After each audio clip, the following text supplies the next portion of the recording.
सजीवों में पाए जाने वाला जो चौथा लक्षण है वो है वृद्धि, ग्रोथ। नंबर 4 जो लक्षण है सजीवों का वो है वृद्धि, ग्रोथ। सजीवों में वृद्धि होती है भाई, ग्रोथ पाई जाती है सजीवों के अंदर। इनके जो है सजीवों के आंतरिक मतलब अंदर शरीर में जो ऊतक होते हैं, कोशिकाएं होती है, उनमें क्या होती है, वृद्धि होती है। मतलब सजीवों में वृद्धि जो होती है, सजीवों में आंतरिक और बाह्य दोनों तरह की वृद्धि होती है। आंतरिक व बाह्य वृद्धि होती है। तो सजीवों में आंतरिक और बाह्य दोनों तरह की वृद्धि पाई जाती है भाई। आंतरिक वृद्धि से मतलब यहाँ पर ऊतकों और अंगों से, ऊतकों, कोशिकाओं, इनसे है ना। तो सजीवों में इस टाइप की वृद्धि पाई जाती है आंतरिक।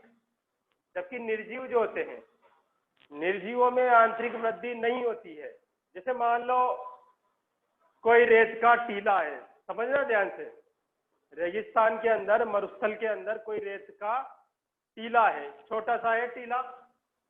धीरे धीरे वो टीला बड़ा हो जाता है, रेत उस जगह पे इकट्ठी होती जाती है, होती जाती है और वो टीला क्या हो जाता है, बड़ा हो जाता है।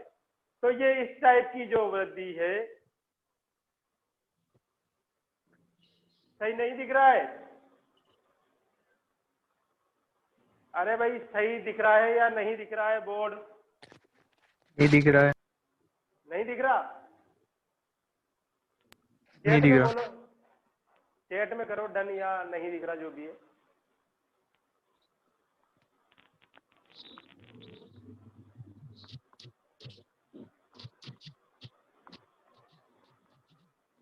बाकी सबको सही दिख रहा है भाई, एक केवल विवेक चौहान आपको ही नहीं दिख रहा है। सही तो हो सकता है आपके नेटवर्क में कोई प्रॉब्लम हो। आप ऐसी जगह पर जाइए जहां पर नेटवर्क सही आ रहे हो। बाकी सबको सही दिख रहा है, केवल विवेक आपको नहीं दिख रहा है। तो आप ऐसी जगह पर जाइए जहां नेटवर्क सही आ रहे हो, बाकी सबको सही दिख रहा है। तो देखो हम बात कर रहे थे सजीवों की वृद्धि की। चौथा पॉइंट है सजीवों के गुणों की बात कर रहे हैं हम, सजीवता के गुणों की। ग्रोथ जो होती है, ग्रोथ सजीवों में इंटरनल और एक्सटर्नल मतलब आंतरिक और बाह्य दोनों तरह की ग्रोथ पाई जाती है। सजीवों में कोशिकाएं होती है, ऊतक होते हैं, अंग होते हैं, अंग तंत्र होते हैं। तो इन सभी भागों में सजीवों के अंदर क्या पाई जाती है, वृद्धि पाई जाती है, जिसको हम बोलते हैं आंतरिक वृद्धि। क्या बोलते हैं? आंतरिक वृद्धि। अब बात कर रहे हैं अपन निर्जीव की। जैसे मैं आपको एक उदाहरण दे रहा था यहाँ पर मरुस्थलीय इलाके का। देखो मरुस्थलीय जो इलाके होते हैं, जैसे अपने राजस्थान में जो थार का मरुस्थल है, वहां पर क्या है, रेत के टीलों का निर्माण होता रहता है अपने आप ही, और अपने आप ही वो बिगड़ते भी रहते हैं। वो कैसे? जैसे मान लो कोई छोटा टीला है, तो रेत जो है हवा के द्वारा उड़ उड़कर उस टीले पर आकर एकत्रित होती जाती है और वो टीला एक बड़े टीले का रूप ले लेता है।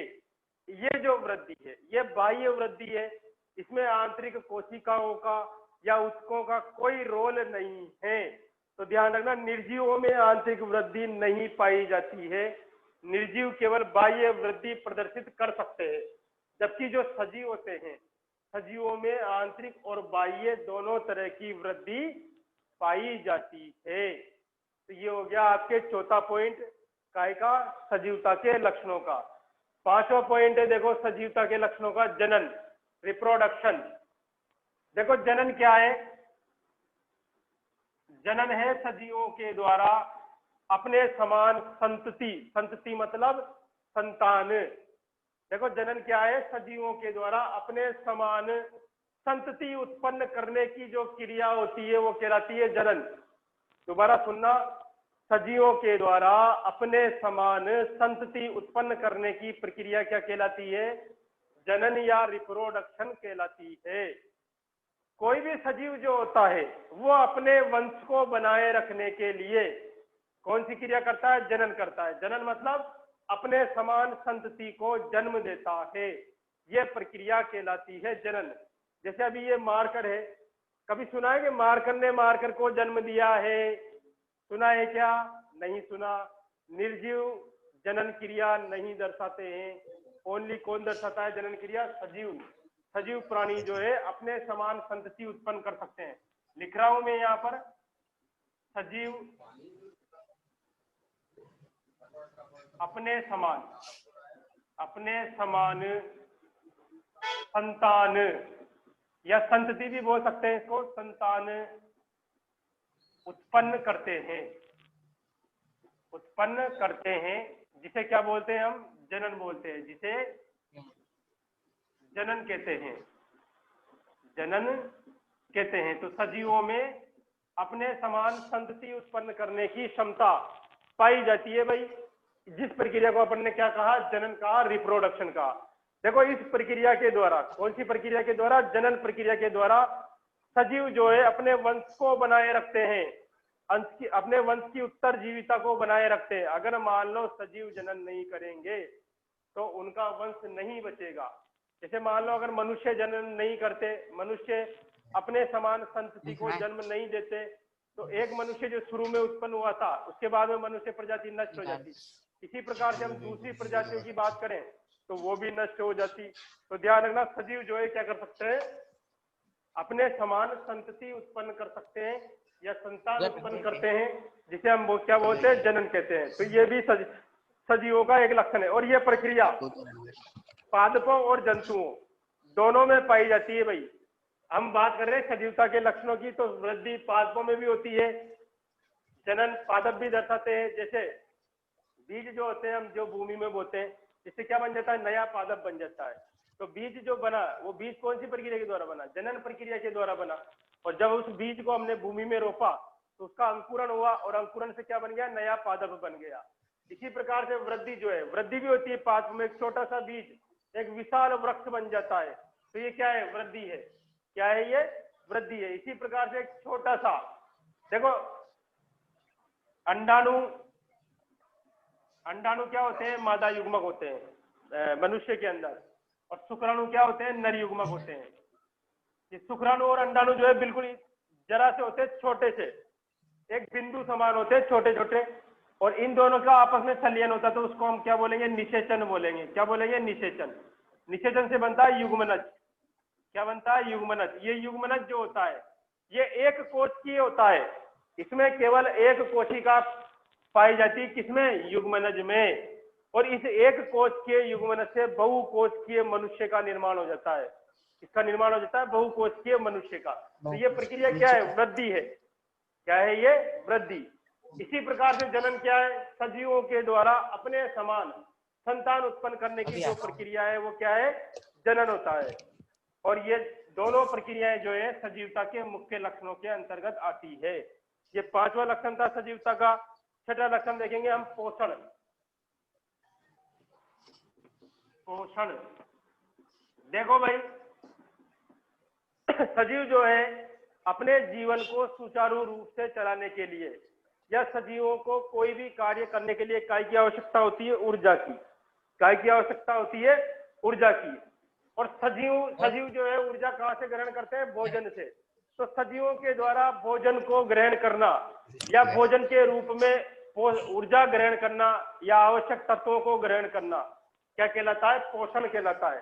तो ये जो पोषण है, ये पोषण पादपों के अंदर भी होता है और जंतुओं के अंदर भी पाया जाता है। पोषण जो है पादपों के अंदर भी होता है और जंतुओं के अंदर भी होता है। पादप भी जल और खनिज लवण का क्या करते हैं, अवशोषण करते हैं, ऑक्सीजन को ग्रहण करते हैं। प्रकाश संश्लेषण की क्रिया में कार्बन डाइऑक्साइड ग्रहण करते हैं पौधे। तो इस प्रकार से पोषण की प्रक्रिया भी दोनों में पाई जाती है, पादपों में भी और जंतुओं में भी। भोजन जो है सभी जीवों की आवश्यकता है भाई। तो सजीवों द्वारा भोजन ग्रहण करना, क्या ग्रहण करना, भोजन ग्रहण करना क्या कहलाता है, पोषण कहलाता है। क्या कहलाता है, पोषण कहलाता है, जो सजीवता का एक मुख्य लक्षण है। देखो हम यहाँ पर केवल नॉर्मल परिचय पढ़ रहे हैं सजीवता के लक्षणों का। अगर इनकी हम डिटेल में बात करें तो ये पॉइंट ही अपने आप में बहुत बड़े बड़े हैं, लेकिन हम यहाँ पर क्या पढ़ रहे हैं, केवल सजीवता के मेन लक्षण पढ़ रहे हैं और उनको जान रहे हैं, उनकी डेफिनेशन के बारे में जान रहे हैं कि भाई पोषण क्या होता है, जनन क्या होता है, वृद्धि क्या होती है। तो पोषण क्या है, सजीवों के द्वारा भोजन ग्रहण करना क्या है, पोषण कहलाता है। और ये पोषण जो है पादपों में भी पाया जाता है और जंतुओं में भी पाया जाता है। फिर इस पोषण के अलग अलग टाइप होते हैं जो हम आगे पढ़ेंगे, बाद में आगे जब हम चैप्टर स्टार्ट करेंगे उनमें पढ़ेंगे। ठीक, तो ये हो गया आपके पाचन। सातवां आपका लक्षण है, सातवां आपका लक्षण है पाचन। देखो सजीवता का जो सातवां लक्षण है पाचन, डाइजेशन। पाचन जो होता है, देखो पाचन प्रक्रिया सजीवों के द्वारा जटिल भोज्य पदार्थों को सरल भोज्य पदार्थों में बदलने की जो क्रिया होती है वो क्या कहलाती है? पाचन कहलाती है। दोबारा सुनना, सजीवों के द्वारा जटिल भोज्य पदार्थों को सरल भोज्य पदार्थों में बदलने की जो क्रिया होती है वो क्या कहलाती है? पाचन कहलाती है। आप क्लास 10th में पढ़ के आए हो, मनुष्य में एक मुख से लेकर गुदा तक एक नलिका पाई जाती है जिसको हम क्या बोलते हैं? चलो बताओ क्या बोलते हैं, चैट में बताइए आप। मनुष्य में मुख से लेकर गुदा तक एक लंबी नली पाई जाती है जिसको क्या बोलते हैं? जिसमें पाचन की प्रक्रिया संपन्न होती है। 10th क्लास में पढ़ के आए हो आप, ये बताइए भाई, ध्यान हो तो। वेरी गुड मोहित, एकदम सही है। और बताइए रितेश, सही है आपका। आहार नाल, क्या बोलते हैं उसको? आहार नाल बोलते हैं भाई। तो आहार नाल जो होती है उसमें कौन सी क्रिया संपन्न होती है? पाचन की प्रक्रिया संपन्न होती है। किसके अंदर? मनुष्य के अंदर। और जो बाकी और जंतु जो होते हैं उनमें भी पाई जाती है, किसी में विकसित होती है, किसी में बहुत कम विकसित होती है, वो आगे बात करेंगे अपन। अब देखो पादपों की बात करते हैं हम। पादप जो होते हैं उनमें इस टाइप की कोई रचना नहीं होती है, आहार नाल पादपों के अंदर नहीं पाई जाती है। तो पादपों में जो पाचन प्रक्रिया होती है वो बहुत ही सिंपल होती है, अपनी तरह जटिल नहीं होती है। पादपों में पाचन की प्रक्रिया बहुत ही सिंपल होती है, इनमें ऐसी प्रक्रिया नहीं होती जैसी अपने अंदर पाई जाती है। पर फिर भी पाचन प्रक्रिया किसका लक्षण है? सजीवता का लक्षण है। किसका लक्षण है? सजीवता का। तो सजीवों के द्वारा जो जटिल भोज्य पदार्थ है उनको सरल भोज्य पदार्थों में बदलने की जो प्रक्रिया होती है वो क्या कहलाता है? पाचन कहलाता है। मुख्य रूप से जंतुओं में होती है ये क्रिया। पादप जो है, पादपों में जैसा अपने अंदर पाचन होता है उस टाइप का नहीं होता है, वो तो ओनली स्टार्च के रूप में भोजन का संग्रहण कर लेते हैं। तो पाचन क्या है? मैं ये पाचन की डेफिनेशन लिख देता हूं। जटिल भोज्य पदार्थों को, किसको? जटिल भोज्य पदार्थों को किसमें बदलना? पदार्थों को सरल भोज्य पदार्थों में, सरल भोज्य पदार्थों में बदलने की प्रक्रिया, बदलने की प्रक्रिया क्या कहलाती है? पाचन कहलाती है। और ये सजीवता का मुख्य लक्षण है, पाचन। दोबारा एक बार और रिपीट कर रहा हूं मैं चारों लक्षण। देखो हम सजीवता के लक्षण पढ़ रहे हैं जिसमें से 3 लक्षण हम कल पढ़ चुके थे। आपके नंबर 4th जो लक्षण है वो है वृद्धि, ग्रोथ। सभी सजीवों में वृद्धि पाई जाती है, मतलब बढ़ने की प्रक्रिया पाई जाती है, ग्रोथ पाई जाती है। सजीवों में आंतरिक और बाह्य दोनों तरह की वृद्धि होती है। आंतरिक वृद्धि कोशिका ऊतकों में होने वाली जो वृद्धि होती है वो क्या कहलाती है? आंतरिक वृद्धि कहलाती है। सजीवों में वृद्धि जो है आंतरिक भी होती है और बाह्य भी होती है, जबकि निर्जीव जो होते हैं उनमें ओनली बाह्य वृद्धि होती है, आंतरिक वृद्धि निर्जीवों में नहीं पाई जाती है। अगला है पॉइंट अपना जनन। जनन क्या है? सजीवों के द्वारा या सजीव अपने समान संतान उत्पन्न करते हैं, जिसे क्या बोलते हैं? हम जनन बोलते हैं। ये प्रक्रिया भी किसमें पाई जाती है? सजीवों में पाई जाती है। और सजीव जनन क्यों करते हैं? अपने वंश की उत्तरजीविता को बनाए रखने के लिए, या हम ये बोल सकते हैं कि अपने वंश को बनाए रखने के लिए सजीव जो है जनन प्रक्रिया करते हैं, रिप्रोडक्शन करते हैं, अपने समान संतति को जन्म देते हैं। अगला है पोषण। न्यूट्रिशन जो है, पोषण जो है, देखो क्या है? सजीवों द्वारा भोजन ग्रहण करना पोषण कहलाता है। तो सजीवों के द्वारा भोज्य पदार्थों को ग्रहण करना क्या कहलाता है? पोषण कहलाता है, क्योंकि भोज्य पदार्थों के द्वारा ही या भोजन के द्वारा ही सजीवों को क्या प्राप्त होती है? ऊर्जा प्राप्त होती है, और उस ऊर्जा का उपयोग सजीव जो है अन्य कार्यों में करते हैं। इसलिए सजीवों को काय की जरूरत होती है? पोषण की। अपने अपने अंदर जो पोषण होता है, हमारे अंदर पोषण होता है विषम पोषी पोषण। हमारे अंदर जो पोषण पाया जाता है वो है विषम पोषी पोषण। देखो विषम पोषी पोषण कैसे है हमारे अंदर? हम जो है अपना भोजन स्वयं नहीं बनाते हैं, किससे ग्रहण करते हैं? पेड़ पौधों से। बताइए भैया, आप बताइए मुझे, क्या आप अपना भोजन स्वयं बना सकते हो क्या? नहीं। आपसे पूछ रहा हूं मैं, क्या हम अपना भोजन स्वयं बना सकते हैं क्या? नहीं। नहीं। तो फिर मम्मी खाना तो बनाती है घर पे, क्यों भाई? हाँ सर। लेकिन वो तो पादप होते हैं, पेड़ होते हैं, सब्जी होती है। अच्छा तो देखो मम्मी ने जो रोटी बनाई है वो काय की बनाई है? जैसे मान लो गेहूं की रोटी बना रही है मम्मी, तो वो जो गेहूं आए, गेहूं के अंदर जो स्टार्च है वो कहाँ से आया? पादपों से। कहाँ से आया? पादपों से। पादपों से। हाँ, तो हम जो है भोजन के लिए किस पर निर्भर है? पादपों पर ही निर्भर है, चाहे वो प्रत्यक्ष रूप से हो या अप्रत्यक्ष रूप से। अब देखो प्रत्यक्ष और अप्रत्यक्ष में क्या अंतर है? प्रत्यक्ष रूप से तो ये है, जैसे मान लो कोई शाकाहारी है, जैसे मान लो खरगोश है। खरगोश क्या है? शाकाहारी है, डायरेक्ट घास खाता है, तो वो डायरेक्ट किसको खा रहा है? पादप को खा रहा है। तो ये क्या है? प्रत्यक्ष रूप कहलाता है। ठीक। दूसरा अपन बात करते हैं अप्रत्यक्ष रूप की। जैसे कि मान लो शेर है,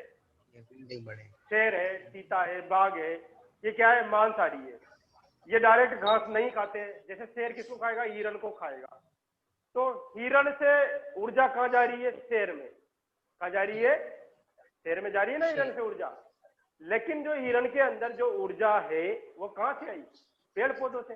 हिरण ने जब घास को खाया तो हिरण के अंदर ऊर्जा आई, और जब हिरण को शेर ने खाया तो शेर के अंदर ऊर्जा पहुंच गई। तो ये कहलाता है अप्रत्यक्ष रूप। आया समझ में? समझ में आया क्या? प्रत्यक्ष अप्रत्यक्ष? हाँ, आ गया ना? तो ये कहलाता है अप्रत्यक्ष रूप। तो देखो पोषण जो है, हम पोषण की बात कर रहे थे, हमारे अंदर विषम पोषी पोषण होता है जंतुओं में। हम अपना भोजन स्वयं नहीं बनाते हैं, हम प्रत्यक्ष या अप्रत्यक्ष रूप से भोजन के लिए पादपों पर निर्भर करते हैं। जबकि पादप जो होते हैं वह स्वपोषी होते हैं और वह अपना भोजन स्वयं बना सकते हैं। कौन? पेड़ पौधे स्वपोषी कहलाते हैं वो। अगला है आपके टॉपिक पाचन। पाचन क्या है? जटिल भोज्य पदार्थों को सरल भोज्य पदार्थों में बदलने की जो प्रक्रिया होती है वो क्या कहलाती है? पाचन कहलाती है। हमारे अंदर मुख से लेकर गुदा तक आहार नाल नामक एक संरचना पाई जाती है, जिसमें अलग अलग टाइप की रचनाएं अलग अलग रंग होते, अलग अलग अंग होते हैं, जिनके द्वारा हमारे शरीर के अंदर पाचन की क्रिया संपन्न होती है। जैसे कि मुख्य जो अंग है जिनमें पाचन की क्रिया संपन्न होती है वो है आमाशय, छोटी आंत। मेन जो अंग है दोनों है, आमाशय और छोटी आंत। इसके अलावा ग्रासिका भी होती है, ग्रास नाल भी होती है, बड़ी आंत भी होती है। ठीक। लेकिन जो मेन अंग है जिनमें पाचन की प्रक्रिया संपन्न होती है वो है आमाशय और छोटी आंत। ठीक। छोटी आंत के फिर 3 पार्ट हो जाते हैं अलग अलग, जिनमें अलग अलग प्रकार से पाचन होता है। गृहिणी। तो हमारे शरीर के अंदर पाचन प्रक्रिया जो है उसमें क्या होता है? जटिल भोज्य पदार्थ जो है सरल भोज्य पदार्थों में टूट जाते हैं। जैसे हम भोजन करते हैं, गेहूं की रोटी हम खा रहे हैं। ठीक। तो हम गेहूं की रोटी कैसे खाते हैं? पकाकर खाते हैं, चूल्हे पर तवे पर पकाकर खाते हैं। तो उससे क्या होता है? जो स्टार्च होता है ना, स्टार्च गेहूं के अंदर क्या पाया जाता है? स्टार्च। उसके बंद जो होते हैं वो हल्के हो जाते हैं। भाई स्टार्च जो है एक जटिल कार्बोहाइड्रेट होता है। क्या होता है? जटिल कार्बोहाइड्रेट। जब हम इस भोजन को अंदर लेंगे तो हमारे शरीर के अंदर मुख से ही भोजन का पाचन स्टार्ट हो जाता है। मुख में क्या पाई जाती है? लार, और लार में टाइलिन नामक एंजाइम पाया जाता है, जिसको लारीय एमाइलेज भी कहते हैं, जो भोजन का पाचन स्टार्ट कर देता है मुंह से ही। फिर आगे जाकर दूसरी चीजों का पाचन छोटी आंत में, आमाशय में, इनमें होता है।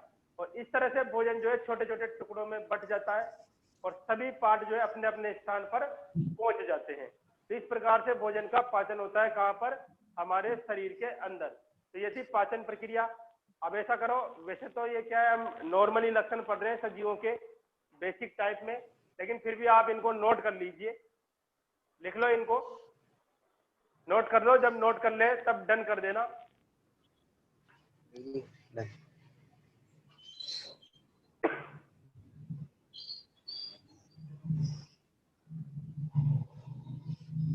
ये तो डन।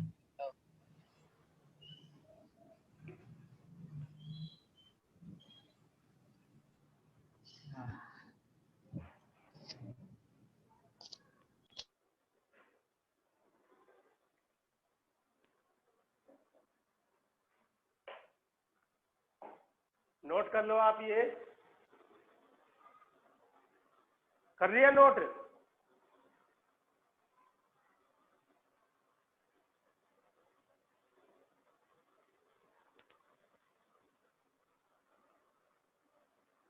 सबने कर लिया नोट? रितेश, विवेक, शिवानी, मनीष, मोहित, अपूर्वा, काजल, सबने नोट कर लिया? चलो ठीक है, बढ़ते हैं आगे। तो देखो ये कितने लक्षण हो गए? 7 लक्षण हो गए किसके? सजीवों के। 2-3 लक्षण और बच रहे हैं, वो और देख लेते हैं कौन कौन से हैं। देखो अगला जो लक्षण है सजीवों का वो है उत्सर्जन। क्या है? उत्सर्जन। नंबर 8 जो है वो है उत्सर्जन। देखो उत्सर्जन मेन रूप से तो उत्सर्जन क्या है? सजीवों के द्वारा नाइट्रोजन युक्त, कौन से युक्त? नाइट्रोजन युक्त अपशिष्ट पदार्थों को शरीर से बाहर निकालने की जो प्रक्रिया होती है वो क्या कहलाती है? उत्सर्जन कहलाती है। देखो उत्सर्जी पदार्थ जो होते हैं जिनको हम अपशिष्ट पदार्थ बोलते हैं, अपशिष्ट पदार्थों का निर्माण जंतुओं के अंदर ज्यादा होता है, पादपों के अंदर बहुत ही कम मात्रा में अपशिष्ट पदार्थ बनते हैं।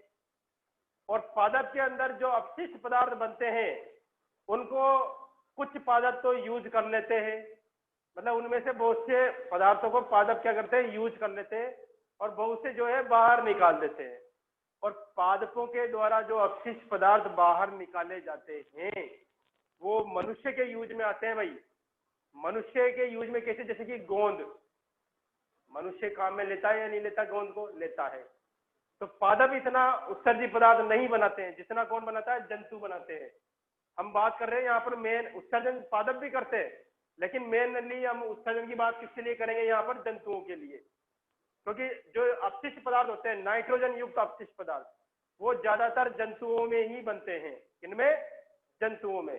जैसे हम, अच्छा आप बताइए, आपसे पूछता हूँ, मैं क्वेश्चन पूछ रहा हूँ आपसे, आपको चैट में बताना है आंसर। हमारे शरीर के अंदर जो मुख्य नाइट्रोजन युक्त उत्सर्जी पदार्थ है या अपशिष्ट पदार्थ है वो उसका नाम बताइए। आप 10th क्लास में पढ़ के आए हो। ये हमारे द्वारा उत्सर्जित किया जाने वाला मुख्य नाइट्रोजन युक्त अपशिष्ट पदार्थ कौन सा है? बताइए भाई चैट में। Very good. और बताइए। Very good, urea. क्या है? यूरिया। हमारे द्वारा जो नाइट्रोजन युक्त अपशिष्ट पदार्थ निकाला जाता है वो कौन सा है? यूरिया। तो देखो उत्सर्जन क्या है, मैं उत्सर्जन की डेफिनेशन लिख रहा हूं यहां पर। सजीवों के द्वारा, किसके द्वारा? सजीवों,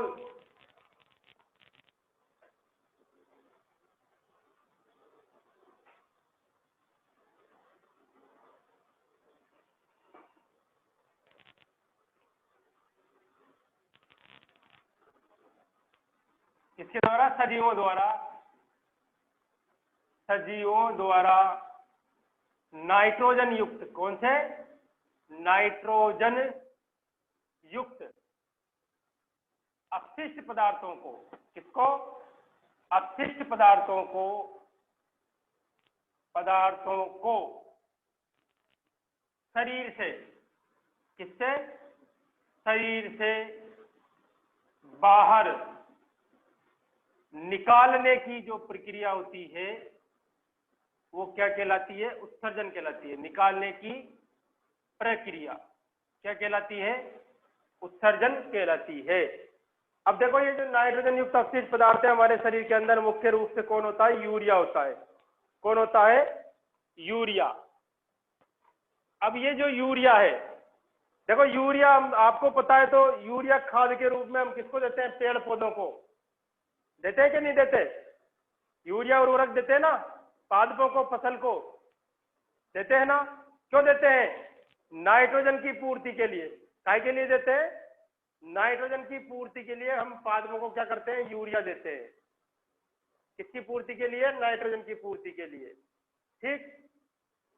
अब देखो हम जो ये यूरिया पादपों को देते हैं वो देते हैं हम नाइट्रोजन की पूर्ति के लिए, लेकिन जो जो यूरिया है, जो नाइट्रोजन अपशिष्ट पदार्थ है, पहले ये माना जाता था कि यूरिया जो है ये जैविक अपशिष्ट होता है, मतलब जीवों से प्राप्त अपशिष्ट होता है और प्रयोगशाला के अंदर इसको नहीं बनाया जा सकता। लेकिन सबसे पहले यूरिया का निर्माण जो है प्रयोगशाला के अंदर, लेबोरेटरी में, वोहलर नामक वैज्ञानिक ने किया था। किसने किया था? वोहलर नामक वैज्ञानिक ने किसका निर्माण किया था? यूरिया का, प्रयोगशाला के अंदर सबसे पहले। तो यूरिया की जरूरत पादपों को भी होती है, फसल को खाद के रूप में, वो नाइट्रोजन की पूर्ति के लिए होती है। किसकी पूर्ति के लिए? नाइट्रोजन की पूर्ति के लिए। तो सजीवों के द्वारा नाइट्रोजन युक्त अपशिष्ट पदार्थों को शरीर से बाहर निकालने की जो प्रक्रिया होती है वो क्या कहलाती है? उत्सर्जन कहलाती है। और उत्सर्जन के लिए सजीवों में विशेष प्रकार के अंग पाए जाते हैं, जंतुओं में, विशेष रूप से जंतुओं में। तो ये 8वां गुण हो गया आपके उत्सर्जन। अगला गुण है आपके उपापचय, नंबर 9।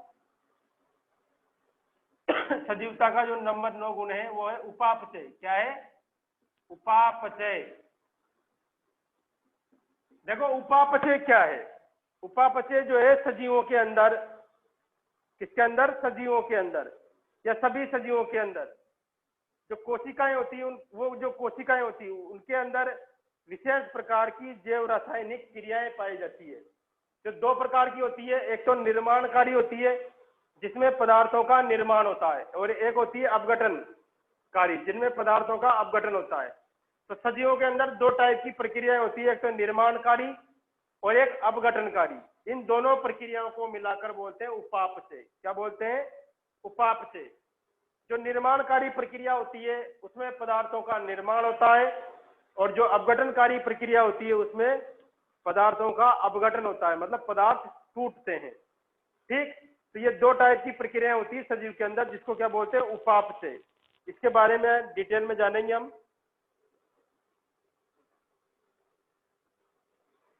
देखो सजीवों के अंदर, यहां पे लिख रहा हूं मैं इसकी डेफिनेशन उपापचय की।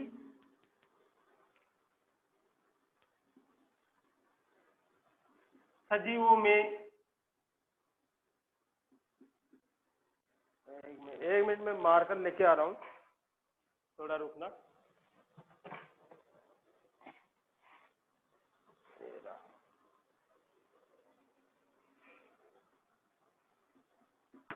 सजीवों में होने वाली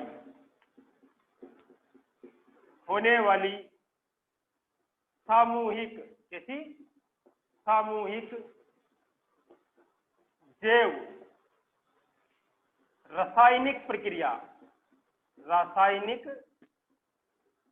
प्रक्रिया क्या कहलाती है? प्रक्रिया को उपापचय कहते हैं। क्या कहते हैं? उपापचय कहते हैं। अब देखो ये 2 तरह की होती है। उपापचय जो प्रक्रिया होती है, ये 2 क्रियाओं को रूप मिलाकर उपापचय बोलते हैं। कौन कौन सी होती है? एक तो होती है उपचय और एक होती है अपचय। कौन कौन सी? एक तो होती है उपचय, उपचय। कौन सी होती है? एक उपचय। उपचय जो होती है इसमें जो है जटिल जो पदार्थ होते हैं वो टूटकर सरल पदार्थों में, सॉरी उपचय में जो है सरल पदार्थ जो है मिलकर जटिल पदार्थों का निर्माण करते हैं। इसमें क्या होता है? उपचय में सरल यौगिक या सरल पदार्थ जो होते हैं, उपचय में क्या होता है? सरल पदार्थ मिलकर क्या करते हैं? मिलकर जटिल पदार्थों का, किसका? जटिल पदार्थों का निर्माण करते हैं, निर्माण करते हैं, किसमें? उपचय में करते हैं। इसमें आप उदाहरण देखो, उदाहरण क्या लिखेंगे हम? प्रकाश संश्लेषण। पादपों के अंदर जो प्रकाश संश्लेषण की प्रक्रिया होती है उसमें क्या होता है? सरल पदार्थ मिलकर क्या बनाते हैं? जटिल पदार्थ बनाते हैं, प्रकाश संश्लेषण। दूसरी प्रक्रिया है आपके उपापचय में अपचय। अपचय जो होता है, इस अपचय में क्या होता है? जो जटिल पदार्थ होते हैं वो टूट जाते हैं और टूटकर सरल पदार्थों में बट जाते हैं। देखो इसमें क्या होता है? अपचय में जटिल पदार्थ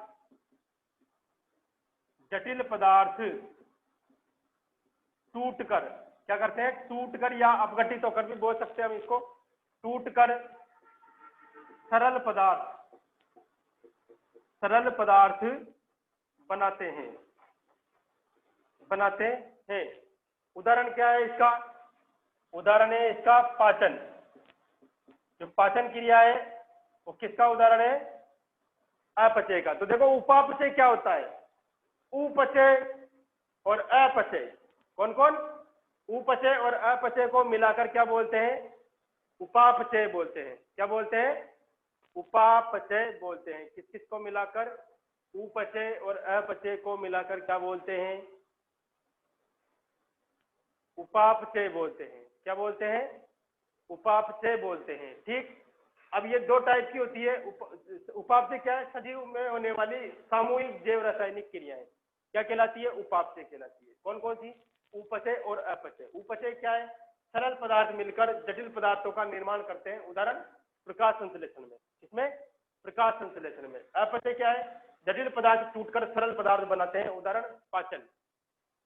समझ में आ गया? ये उपापचय समझ में आ गया क्या? डन करो अगर समझ में आ गया हो तो।